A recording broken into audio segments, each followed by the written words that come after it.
할렐루야, 반갑습니다. 여러분, 새로운 예배당 어떠십니까? 예, 상상하고 기대했던 것보다 좋지 않습니까? 저는 이렇게 새로운 곳에 예배하니까 마치 교회를 새롭게 개척해서 개척 예배를 시작하는 그런 기분입니다. 얼마나 마음이 설레는지 모르겠습니다. 앞으로 3개월 동안 우리 추수감사 전까지 이곳에서 예배할 텐데 이곳에서도 아름다운 역사가 써줄 수 있기를 바랍니다. 오늘 말씀 보겠습니다. 여러분 혹시 별명이 있으십니까? 보통 별명은 그냥 붙이지 않지요. 그 대상의 특징에 따라서 별명을 붙입니다. 저 같은 경우는요, 어린 시절에 땅콩이라는 별명이 있었어요.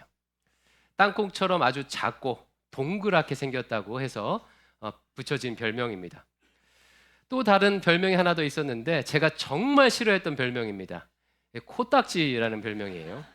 제가 코를 파다가 친구한테 걸려서 그 친구가 몇 번 코딱지라고 불렀는데 이게 퍼져서 한동안 제 별명이 코딱지가 되었어요. 우리가 지금 묵상하고 있는 예레미야서의 저자 예레미야도 별명이 하나 있습니다. 이 별명도 예레미야의 인생의 특징을 아주 잘 보여주는 별명인데 여러분 혹시 예레미야 별명 아십니까? 예, 눈물의 선지자, 눈물의 선지자라는 별명이 있어요. 왜 이런 별명이 붙었을까요? 그야말로 눈물을 흘릴 수밖에 없는 인생을 살았기 때문입니다. 그는 망해가는 남유다를 바라보면서 평생을 울었어요. 예레미야 9장 1절 말씀, 어찌하면 내 머리는 물이 되고 내 눈은 눈물 근원이 될고 죽임을 당한 딸 내 백성을 위하여 주야로 울리로다.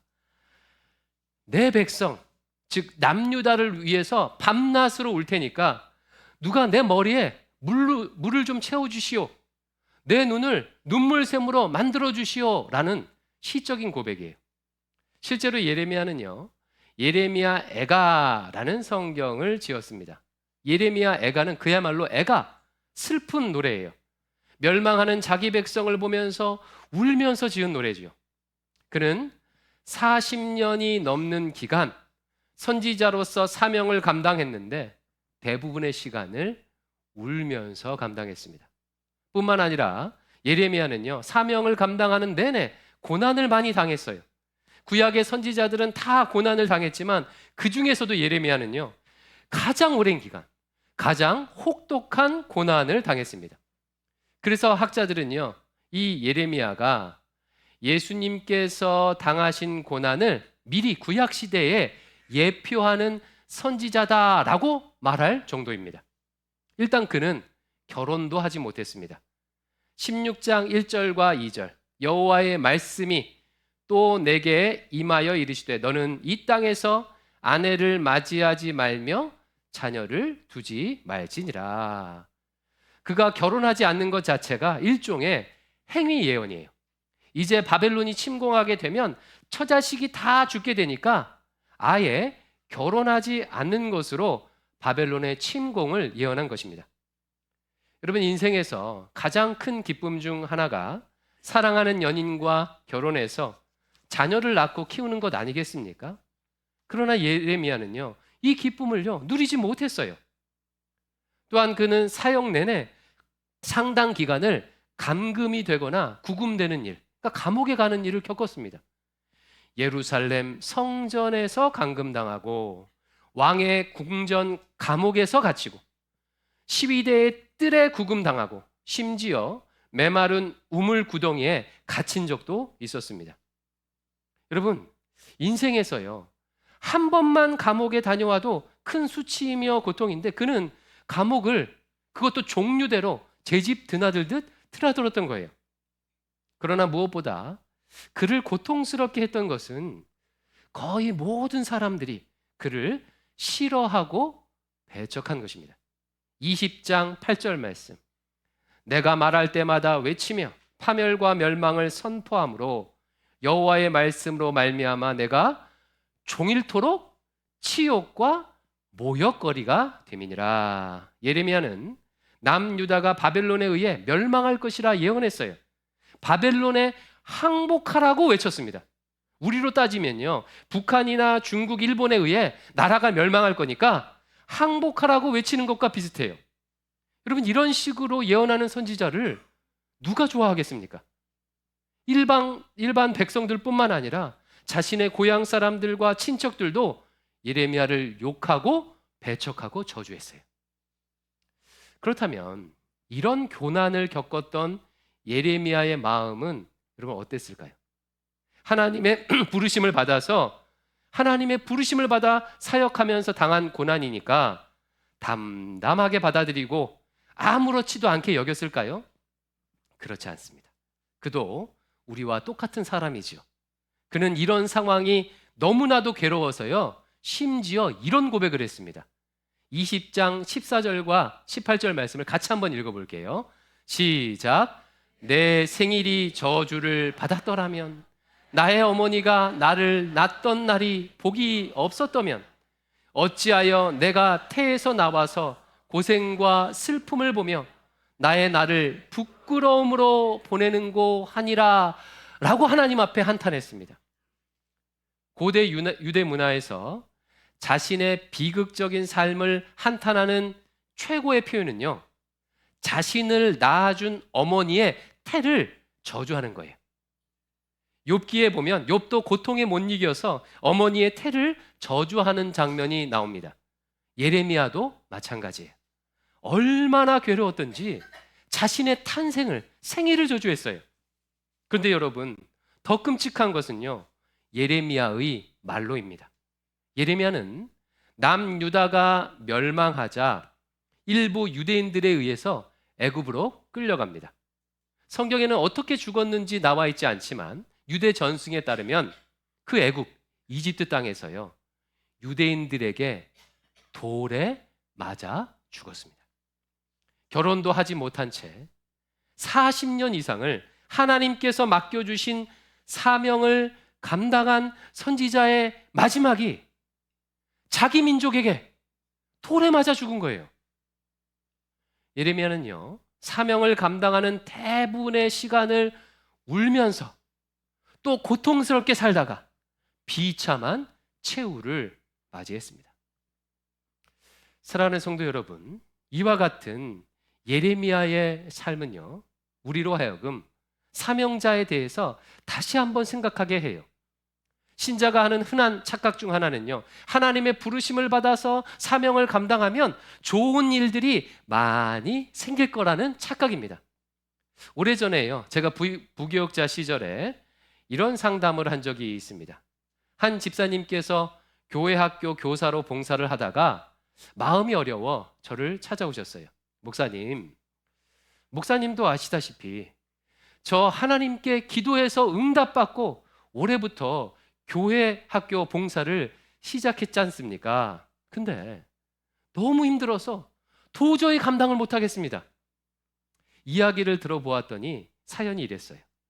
그 집사님의 반에 특별한 아이가 한 명 있었는데요, 이 다른 아이들을 때리고 못 살게 굴고 예배 시간에 집중을 안 하는 아이였답니다. 근데 더 큰 어려움은요, 그 아이의 부모였대요. 자신의 아이가 문제를 일으킨다는 이야기를 들으면 미안해하거나 자신의 아이한테 주의를 줘야 하는데 오히려 교회 학교 선생님을 비난했습니다. 우리 애는 집이나 학교에서는 안 그런다, 선생님이 잘못한 거 아니냐라고 하면서 되려 선생님에게 책임을 전가한 것입니다. 뿐만 아니라 이 믿음이 약한 그 교사 선생님의 신랑은요, 괴로워하는 자기 아내를 보면서 그러길래 왜 봉사를 해가지고 그러냐고 나무랐대요. 설상가상으로 몸도 자주 아파서 괴롭고 힘들다는 말씀을 해주셨어요. 그러면서 그 집사님께서 제게 이렇게 물으셨습니다. 목사님, 하나님께서 저를 교회 학교 교사로 부르신 것이 맞을까요? 하나님께서 부르신 것이 맞을까요? 혹시 제가 기도 응답을 잘못 받은 것은 아닐까요? 여러분, 이분의 질문이요, 많이 공감되지 않습니까? 우리가 하나님께 기도하고 하나님의 응답에 따라서 하나님께서 주신 사역을 감당을 했는데 꽃길은커녕 깊은 늪에 빠진 것 같은 상황이 되면 우리도요, 이런 질문을 하게 돼요. 내가 하나님께 응답을 잘못 받은 것은 아닐까? 하나님께서 나를 부르지 않으셨는데 내가 내 욕심으로, 내 판단 미스로 잘못 선택한 것은 아닐까? 라고 묻게 됩니다. 그러나 여러분, 사명자에게 있어서 고난의 유무로, 사명자는요, 고난의 유무로 하나님의 부르심을 판단해서는 안 됩니다. 하나님의 부르심을 받았다고 해서 반드시 좋은 일만 생기는 게 아니에요. 아니, 오히려 예레미야의 경우처럼요, 하나님의 부르심을 따라가는 길은 고난의 길, 희생의 길인 경우가 훨씬 더 많습니다. 대부분이 그래요. 여러분, 왜 그렇겠습니까? 왜냐하면 모든 가치 있는 것들은 희생을 통해서만 이루어지기 때문이에요.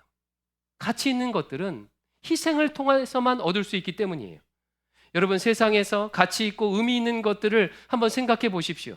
가치가 있으면 있을수록요, 더 많은 희생을 요구합니다.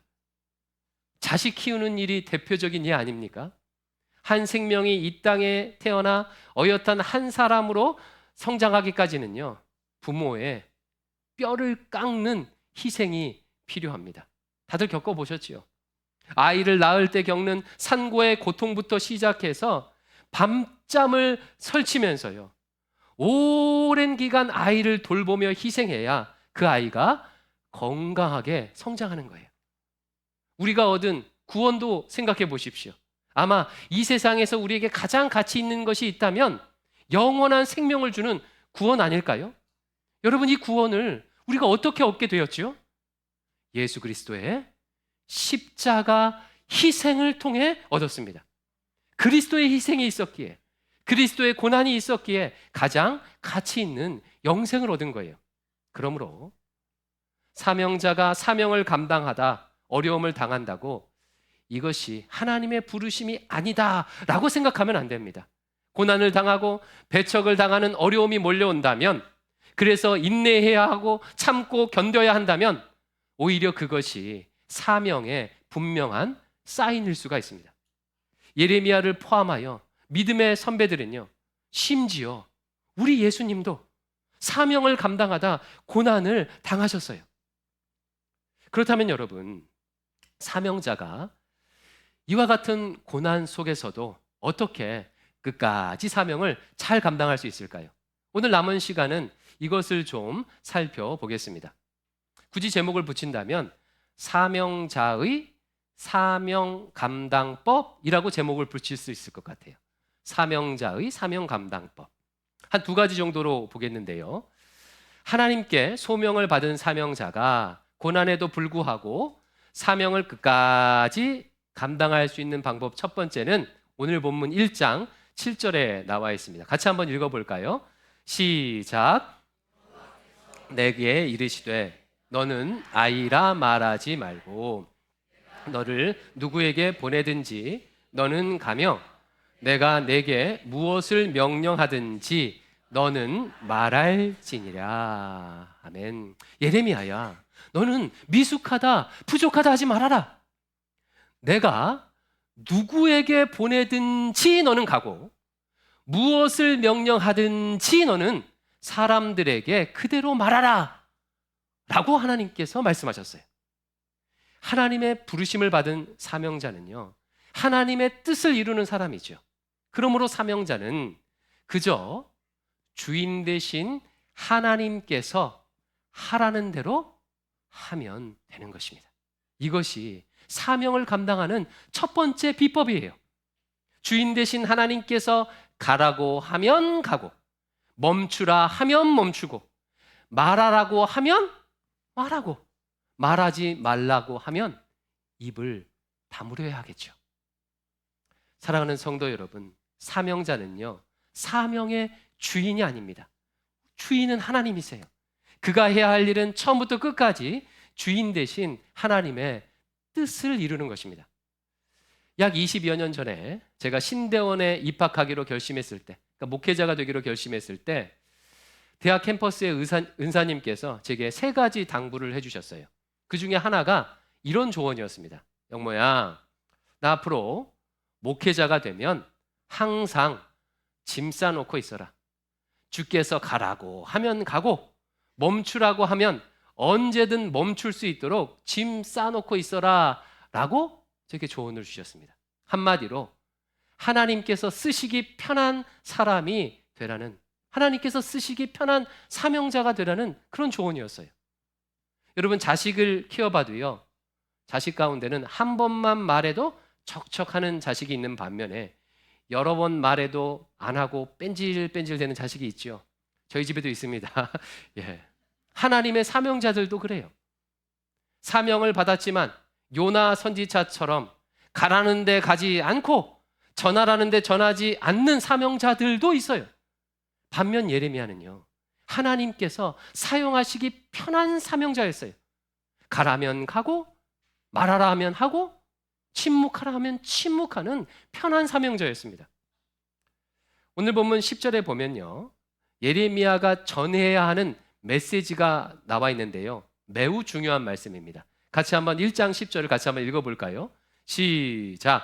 보라, 내가 오늘 너를 여러 나라와 여러 왕국 위에 세워 네가 그것들을 뽑고 파괴하며 파멸하고 넘어뜨리며 건설하고 심게 하였느니라 하시니라. 아멘. 예레미야 묵상을 마치면서 다른 건 몰라도 이 말씀은 꼭 기억하셔야 돼요. 이 말씀이요, 예레미야서 전체를 요약해 주는 말씀이기 때문입니다. 누군가 여러분에게 와서 이번에 예레미야서 묵상했다며? 예레미야서 참 어렵던데 무슨 내용이야? 라고 묻는다면 고민할 것도 없이 이렇게 대답하세요.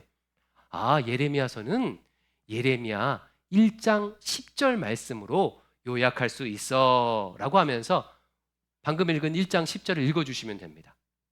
자, 말씀 보니까 하나님께서 예레미야에게 두 가지를 전하라고 명령하셨지요. 첫 번째는요, 뽑고 파괴하며 파멸하고 넘어뜨리는 예언을 하게 하셨어요.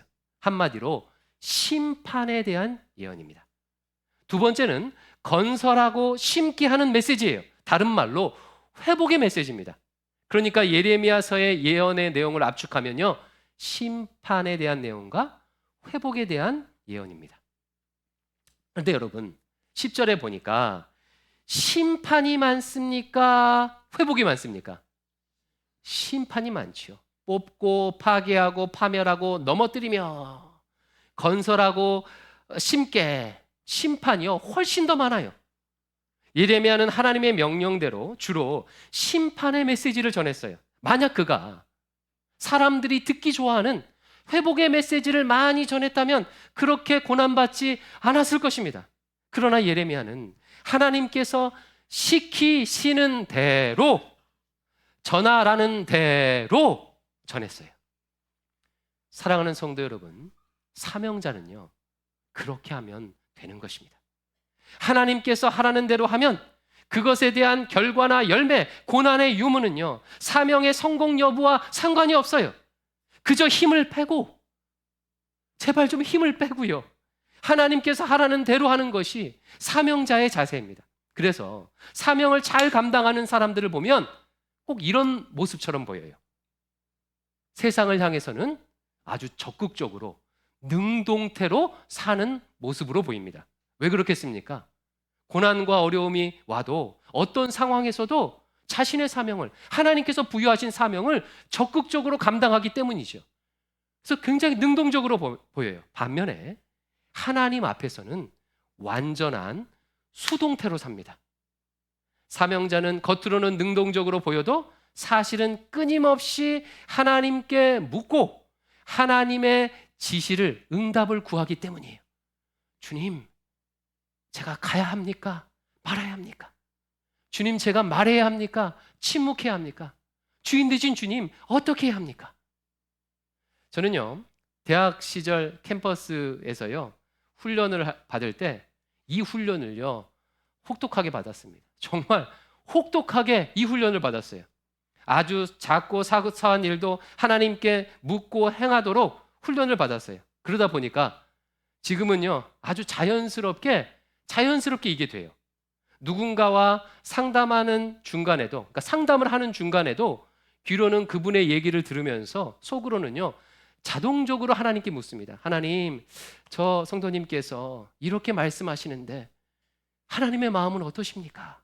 하나님, 제가 뭐라고 대답할까요? 하나님 말할까요? 아니면 듣기만 할까요? 어떻게 할까요? 사랑하는 성도 여러분, 사명자의 일은요, 복잡한 것 같아도 사실은 간단해요. 하나님께서 하라고 하는 대로 하면 됩니다. 세상을 향해서는 적극적인 능동태로, 하나님을 향해서는 완전한 수동태로 행할 수 있기를 주의 이름으로 축원합니다. 사명을 감당하는 방법 두 번째 보겠습니다. 오늘 본문 1장 8절 말씀에 나오는데요, 하나님께서는 예레미야를 부르시면서 사명을 감당할 수 있는 중요한 능력, 자원을 한 가지 약속하십니다. 그게 뭔지 한번 주목하면서 1장 8절을 읽어볼게요. 1장 8절입니다. 시작. 너는 그들 때문에 두려워하지 말라. 내가 너와 함께하여 너를 구원하리라. 나 여호와의 말이니라 하시고, 하나님께서 무엇을 약속하시죠? 너와 함께하여, 바로 임마누엘입니다. 하나님의 함께하심이에요. 여러분, 놀랍지 않습니까? 보통 왕이요, 누군가에게 사명을 부여할 때에는 그 사명을 감당할 수 있도록 권력을 주든지 재정을 두든지 혹은 사람을 붙여줘요. 예를 들어서 왕이 암행어사를 파송하게 되면 그에게 마패를 주어서 힘과 자원을 사용할 수 있도록 합니다. 근데 여러분, 하나님의 부르심은요, 그 정도가 아니라는 거예요.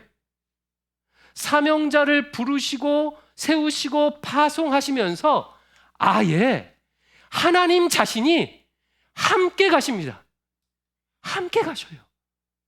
그냥 권한을 위임하거나 자원을 주는 정도가 아니라 하나님이 함께 하셔요. 여러분, 바로 이것이 사명자가 사명을 감당할 수 있는 최고의 비결입니다. 신구약 성경을 보면요, 주님께서 사명자를 세우시고 파송하실 때는 항상 함께 하시겠다는 약속을 주셨어요. 창세기 12장에 보면 하나님께서 아브라함을 부르시고 큰 민족을 이루겠다고 약속해 주십니다. 그러나 오랜 시간이 지나도 자식 한 명 없었어요. 아들 없이 이방 땅에서 두려워하는 아브라함을 향해서 하나님께서 뭐라고 약속하신지 아십니까? 창세기 15장 1절. 이후에 여호와의 말씀이 환상 중에 아브라함에 임하여 이르되, 아브라함아, 두려워하지 말아라. 나는 내 방패요, 너의 지극히 큰 상급이니라. 나는 내 방패요, 너의 상급이다. 이게 무슨 말입니까? 내가 너의 기도 응답이야. 내가 너와 함께하고 있어. 내가 너와 함께할 거야 라는 약속이에요. 출애굽기 3장에서 하나님께서는 모세를 출애굽의 지도자로 세우시죠. 그러나 모세가요, 못하겠다고 거부해요. 저 못합니다. 제가 무슨 그런 일을 합니까? 이때 하나님께서 모세에게 이렇게 말씀하셨어요. 출애굽기 3장 12절. 하나님이 이르시되 내가 반드시 너와 함께 있으리라. 그러니까 두려워 말고 사명을 감당하라는 거예요. 신구약 성경에 나온 모든 사명자들이 다 똑같습니다. 부름받은 자들에게 주어지는 사명을 감당할 수 있는 방법은요, 딱 한 가지였어요. 하나님의 함께하심. 여러분, 부활하신 예수님께서 하늘로 승천하시기 직전에 제자들에게 유언처럼 지상 명령, 지상 사명을 맡기시죠. 그때 뭐라고 맡기셨죠? 유명한 말씀, 마태복음 28장 19절에서 20절 같이 한번 외워볼까요? 시작. 그러므로 너희는 가서 모든 민족을 제자로 삼아 아버지와 아들과 성령의 이름으로 세례를 베풀고 내가 너희에게 분부한 모든 것을 지키게 하라라고 제자들을 세상으로 제자 삼으라고 파송하셨어요. 그러면서요, 딱 한 가지를 약속하셨습니다. 28장 20절 하반절, 우리 큰 목소리 같이 읽어볼게요. 시작. 볼지어다 내가 세상 끝날까지 너희와 항상 함께 있으리라 하시니라. 아멘. 하나님은요, 사명자를 파송하시면서 그냥 보내시는 법이 없습니다. 언제나 주님은요, 사명자와 함께 하십니다. 그러므로 사명자가 사명을 감당하기 위해서 무엇이 필요하겠습니까? 하나님께서 나와 함께하고 계시다는 믿음, 함께하고 계시다는 믿음, 그 믿음 하나면 충분한 거예요. 여러분, 하나님이 나와 함께 하시면요, 이미 게임이 끝난 거 아니겠습니까? 하나님께서 함께 하시면 될 일은 반드시 돼요. 되지 말아야 할 일은 되지 않습니다. 이 세상 그 무엇도 하늘과 땅의 모든 권세를 가지신 우리 주님을 막을 수 있는 것은 이 세상 그 무엇도 없습니다. 그러므로 사명자는요, 자신의 시선을요, 자신에게 맡겨준 이 일에 두어서는 안 돼요.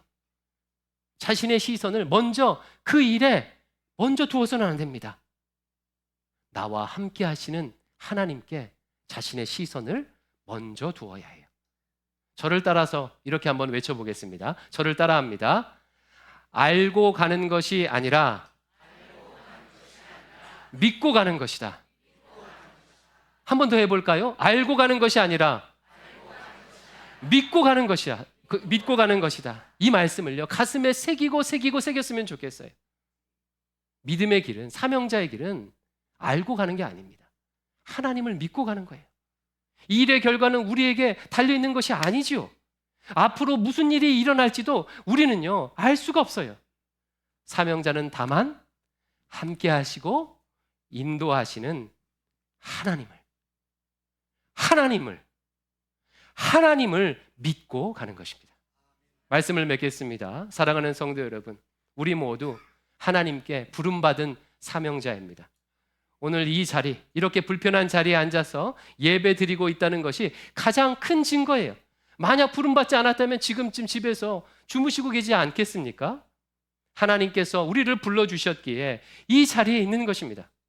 사명자가 사명을 감당하는 데 있어서 고난과 희생은 항상 따라옵니다. 그러니 고난이 온다고 두려워하거나 낙담하지 마십시오. 오히려 잘 감당하고 있다는 뜻이에요. 그 희생을 통해서 가치 있는 열매들이, 의미 있는 열매들이 맺혀질 것입니다. 그리고 사명을 감당할 때 그 일을, 성취 여부를 먼저 바라보지 마시고 언제나 주님을 먼저 바라보십시오. 주님의 함께 하심을 믿고 순간순간 주님의 음성에 순종하시기 바라요. 그렇게 한 걸음 한 걸음 순종의 점을 찍다 보면요, 그 점들이 이어져서 선이 될 거예요. 그리고 그 선들이 이어져서 아름다운 그림이 될 것입니다. 예레미야의 순간순간의 헌신이 모여서 예레미야 서가 되었던 것처럼 말입니다. 이와 같은 방식으로 자신에게 주어진 사명을 감당할 수 있기를 주의 이름으로 축원합니다. 기도하겠습니다. 아버지 하나님, 이 아침 사명자가 어떤 마음으로, 시선을 어디에 두고 사명을 감당해야 하는지 깊이 깨닫게 해주시니 감사합니다. 나를 불러주신 하나님, 나와 함께 하시는 하나님을 믿고 믿음의 걸음을 걸어가게 하여 주시옵소서. 혹시 주께서 맡겨주신 사명을 감당하면서 고난으로 인해 어려움을 당한 지체들이 있습니까? 주여, 이겨낼 수 있도록 힘을 허락하여 주시옵소서. 함께 하심의 증거들이 나타나도록 은혜 베풀어 주시옵소서. 예수님의 이름으로 기도드리옵나이다. 아멘.